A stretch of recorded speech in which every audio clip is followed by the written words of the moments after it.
네, 국회법 거부권 행사 이후 벌써부터 거센 후폭풍이 일고 있습니다. 앞으로의 전국 상황 자세히 짚어보도록 하겠습니다. YTN 추은호 해설위원 나와 있습니다. 어서 오세요. 네, 안녕하세요.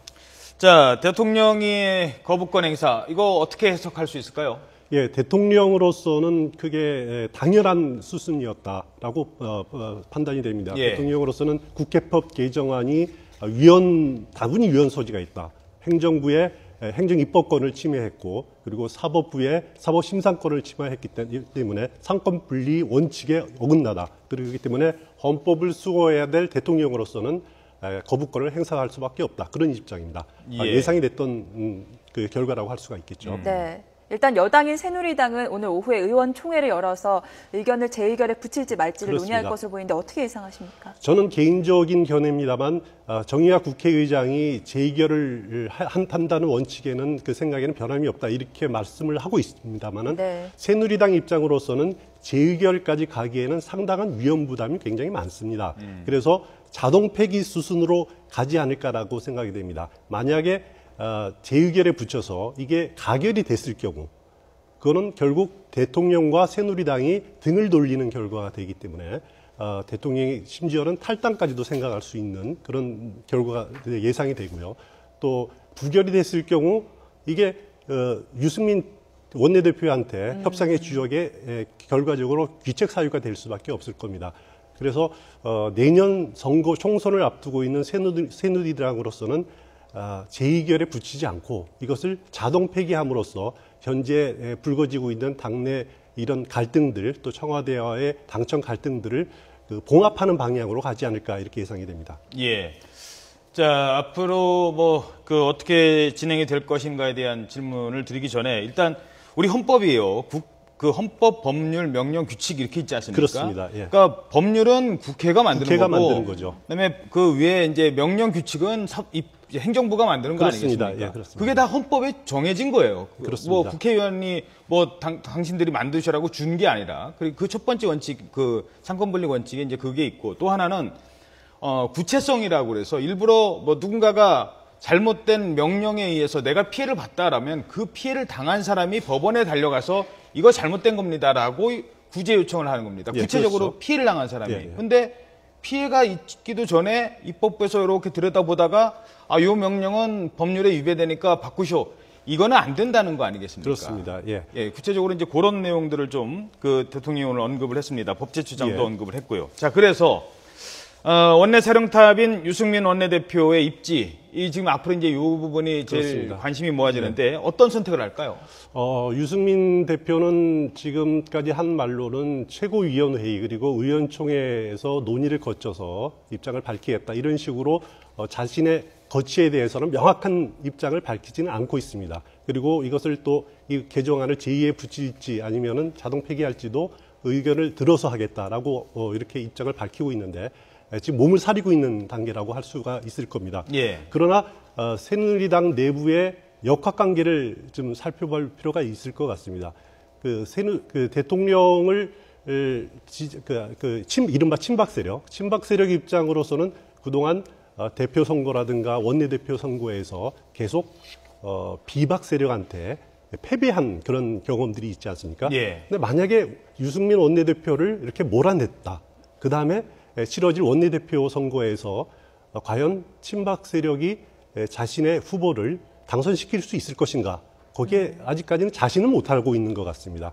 그래서 저는 개인적으로 또 김무성 대표로서도 내년 총선을 앞두고 유승민 대표 같은 나름대로 개혁적인 성향을 가진 합리적인 보수를 안고 있는 것이 선거에 유리한 국면을 끌고 갈 수 있다 이렇게 생각을 하고 있는 것 같습니다. 그런데 변수는 대통령이 강하게 그 여당을 잘못을 지적하고 이런 당청 관계가 어떻게 풀리느냐에 따라서 유승민 대표의 거취가 결정이 될 거는 같습니다만은 당분간은 제 개인적인 생각으로서는 지금 단계에서는 유승민 대표가 힘이 빠진 상태에서 당분간은 자리를 지키지 않을까 이렇게 예상을 해볼 수는 있을 것 같습니다. 그러니까 지금 친박계가 지금 또 모여서 또 오늘 오후에 또 이제 회의를 할 예정이거든요. 그렇겠죠. 네. 예. 거기서 나서서 또 유승민 대표 물러나시오라는 목소리가 있긴 있겠지만 그렇다 하더라도 유승민 원내대표가 쉽게 뭐 물러날 상황은 예, 아니다. 그렇다고 보여집니다. 예. 정기 국회까지는 가지 않을까라는 것이 제 개인적인 생각입니다. 알겠습니다. 물론 정치라는 것은 항상 변화무쌍하기 때문에 어떤 상황이 달라질지 발생할지는 모르지만요. 알 수는 예. 없겠습니다.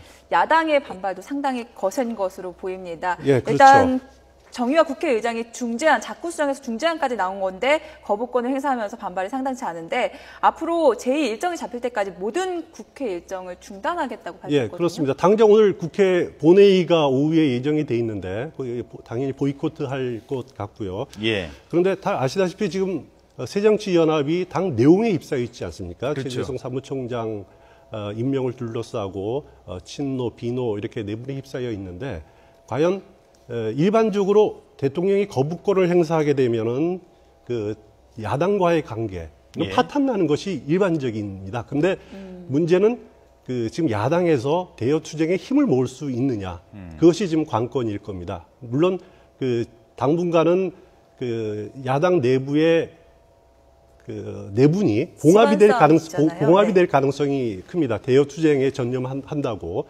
그렇지만은 이것이 어느 정도까지 그 지속적으로 힘 있게 대여 투쟁이 임할 수 있을 것인가라는 것은 의문입니다. 사실 국회 일정 보이콧 외에는 야당에서 내세울 수 있는 강경 투쟁 카드가 없는 것도 현실입니다. 그렇죠. 그래서 당분간은 목소리는 높이겠지만은 냉각기를 가지면서 차츰 국회로 다시 수렴되지 않을까 이렇게 예상을 해볼 수 있습니다. 자, 그리고 이걸 조금 더 본질에 들어가면 사실 야당이 이거를 국회법을 막판에 통과시키려고 협상으로 넣은 여러 가지 이유 중에 하나는 세월호 특별법 그렇습니다. 관련된 겁니다. 예, 그렇습니다. 자, 그러면 이제 세월호 문제와 또 이제 이 문제는 이제 부딪히게 되거든요. 예, 이거를 그렇습니다. 받아들이게 되면 이제 야당 입장에서는 세월호를 진상규명으로 더 다가가기 위한 카드를 잃어버리게 되는 그렇습니다. 거거든요. 예. 그런 측면도 좀 생각을 해봐야 될 것 같아요. 예, 그렇습니다.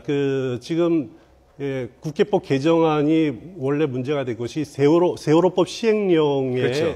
시행령을 어떻게 수정하느냐 통과된 것을 좀 시행령을 좀 고치기 위해서 국회법 개정안을 통해서 행정입법을 좀 국회에서 관여를 하겠다 이런 그런 목적이 아니었습니까? 취지가 있었던 거죠. 결국은 세월호법 시행령을 일부 야당이나 세월호 유가족들 이야기를 예. 수렴하는 방향으로 아하. 좀 풀어가지 않을까 이렇게 예측은 해볼 수가 있습니다. 예, 네. 알겠습니다. 특히 야당이 국회법 개정안을 하면서 주목했던 부분이 강제성이지 않았습니까? 그런데 그렇습니다. 정의화 국회의장의 그 중재안 요구를 요청으로 바꾸는 완화시키는 안에도 합의를 했는데 이번에는 더 반발이 강할 것 같거든요. 그렇습니다. 야당으로서는 여야가 대표가 합의한 상황을 또 국회의장이 중재한 상황을 청와대에서 거부권을 행사했다라는 부분에 대해서는 당연히 반발할 수밖에 없겠죠. 그러나 결국은 내년 총선을 다들 생각하지 않을 수가 없을 그렇죠. 겁니다. 예. 결국 국회의원으로서는 자신의 낙선, 당선 이게 가장 중요한 문제이기 때문에 결국은 그 강력 투쟁 모드도 야당이 취할 수 있는 것도 한계가 있다고 보여집니다. 뭐 야당이 하나만 더 하면 지금 문재인 대표 입장에서는 안 그래도 지금 최재성 사무총장 문제 때문에 골머리를 지금 앓고 있는데 예. 외부에 이제 적이 하나 또 다시 생긴 그렇습니다. 거예요. 그러면 다시 이제 내부에 결속 다지는 데는 좀 도움이 될 수 있을 것 같아요. 당연히 그렇습니다. 원래 그 내분을 외부의 공동의 적을 삼음으로써 이렇게 봉합시키는 것이 일반적인 뭐 정치 외교의 다 그 수순인데 예.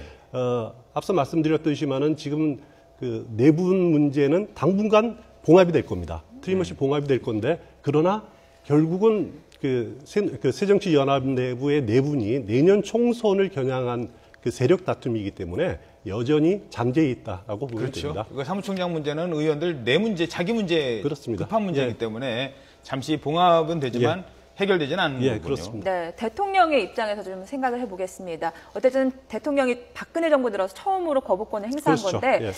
본인에게 득과실 어떤 것들이 있을까요? 대통령으로서는 원칙을 항상 강조하는 분 아닙니까?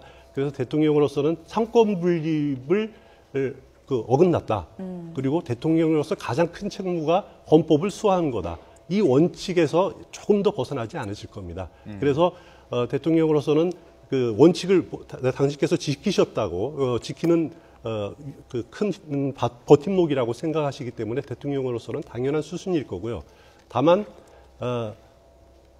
경제 살리기라든가 뭐 이런 관련 법들을 앞으로 계속 그 개혁적인 정책들을 계속 대통령으로서 추진을 함으로써 자신의 길을 가실 수밖에 없으실 겁니다. 거기에 새누리당으로서도 동의를 하고 협조를 하지 않을 수밖에 없는 그런 구도가 될 것 같습니다. 예. 근데 이제 오늘 들어본 그 대통령의 발언 중에 좀 눈길이 가는 대목이 야당에 대한 비판뿐만 아니라 여당 지도부에 대한 비판도 있었습니다. 그렇죠. 경제 관련 법안은 왜 처리를 안 하느냐. 그렇습니다. 그리고 이런 거는 왜 또 들어주느냐. 예. 그 부분이었거든요. 그렇습니다. 결국 이것이 그 유승민 원내대표를 겨냥한 발언이라고 말씀을 드릴 수가 있겠는데, 예.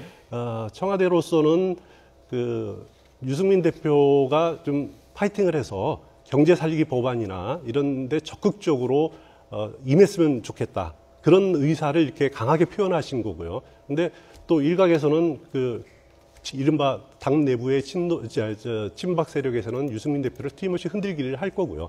그렇지만은 큰 목적이 유승민 대표의 거취 문제가 아니라 예. 경제 살리기 법안들을 어떻게 합리적으로 또 신속하게 처리하느냐, 이것이 가장 큰 목적이 아닌가, 거기에 힘을 모으지 않을까 이렇게 예상이 됩니다. 예, 알겠습니다. 네, 지금까지 주현호 해설위원과 함께 대통령의 거부권 행사 내용 분석해봤습니다. 오늘 말씀 고맙습니다. 네, 감사합니다. 고맙습니다.